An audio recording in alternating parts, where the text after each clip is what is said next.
আমাদের বাংলাদেশ জাতীয়তাবাদী দল বিএনপির ভারপ্রাপ্ত চেয়ারম্যান জনাব তারেক রহমান সাহেবের সভাপতিত্বে বাংলাদেশ জাতীয়তাবাদী দলের জাতীয় স্থায়ী কমিটির জরুরি সভায় নিম্নে বর্ণিত প্রস্তাব গৃহীত হয়েছে, যেটা আমি আপনাদের সামনে পাঠ করে শোনাচ্ছি। গতকাল সন্ধ্যায় ইনকিলাব মঞ্চের মুখপাত্র শরীফ ওসমান হাদি সিঙ্গাপুরে চিকিৎসাধীন অবস্থায় শাহাদাত বরণ করেছেন। ইন্না লিল্লাহি ওয়া ইন্না ইলাইহি রাজিউন। কাপুরুষোচিত এই হত্যাকাণ্ডের আমরা তীব্র ঘৃণা ও নিন্দা জানাচ্ছি। অবিলম্বে হত্যাকারীদের গ্রেফতার ও বিচারের জন্য আমরা আবারও দাবি জানাচ্ছি। এই অনাকাঙ্ক্ষিত মৃত্যুকে কেন্দ্র করে গতকাল মাঝরাতে দৈনিক প্রথম আলো ও ইংরেজি দৈনিক স্টার সহ আরও কয়েকটি প্রতিষ্ঠানে একদল উশৃঙ্খল মানুষ অগ্নিসংযোগ করেছে। কর্মরত সাংবাদিকদের জীবন মৃত্যু ঝুঁকির মধ্যে ঠেলে দিয়েছে। সম্পাদক পরিষদের সভাপতি, নিউ এজের সম্পাদক, ফ্যাসিবাদ বিরোধী জুলাই আন্দোলন সহ দেশের সকল গণতান্ত্রিক আন্দোলনের অন্যতম সাহসী ব্যক্তিত্ব বরেণ্য সাংবাদিক জনাব নুরুল কবিরের উপরে আক্রমণ করা হয়েছে। ছায়ানট সহ আরও কয়েকটি সাংস্কৃতিক প্রতিষ্ঠানে হামলা করা হয়েছে এবং আজ উদীচীতেও হামলা করা হয়েছে এবং অগ্নিসংযোগ করা হয়েছে। এবং গতকাল খুলনা ও ভারতের হাইকমিশনের কার্যালয় বাসভবনে হামলা করা হয়েছে। চট্টগ্রামে ধানমন্ডির 32 নম্বরে আবার অগ্নিসংযোগ করা হয়েছে। ইন্দিরা গান্ধী কালচারাল সেন্টার ভাঙচুর, অগ্নিসংযোগ করা হয়েছে। উত্তরাতে 32টি দোকান ভাঙচুর ও আওয়ামী লীগ নেতার বাড়িতে অগ্নিসংযোগ করা হয়েছে।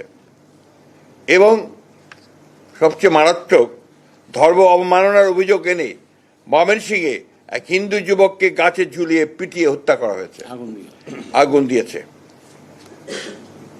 চট্টগ্রামের মহিউদ্দিন চৌধুরীর বাসায় আবার অগ্নিসংযোগ করা হয়েছে, ভাঙচুর করা হয়েছে। বীর বাহাদুরের বাড়িতে চট্টগ্রামে অগ্নিসংযোগ করা হয়েছে। রাজশাহীতে ডেইলি স্টার প্রথম আলোর কার্যালয়ে ভাঙচুর করা হয়েছে। আমি নিউ এজের সম্পাদক নুরুল কবিরের কথা আগেই বলেছি। আমরা এই ঘৃণ্য ঘটনাবলীর তীব্র নিন্দা জানাচ্ছি ও ঘৃণা প্রকাশ করছি। যে ঘটনা প্রমাণ করে একটি পুরনো চিহ্নিত মহল দেশকে পরিকল্পিতভাবে নৈরাজ্যের পথে ধাবিত করতে চায়। অনেক রক্তের বিনিময়ে অর্জিত আমাদের ভোটাধিকার তথা গণতান্ত্রিক অধিকারকে তারা নস্যাৎ করে দিয়ে দেশে ফ্যাসিবাদের একটি নতুন সংস্করণ তৈরি করতে চাচ্ছে। সরকারের নাকের ডগাতেই তারা এই তৎপরতা চালিয়ে যাচ্ছে।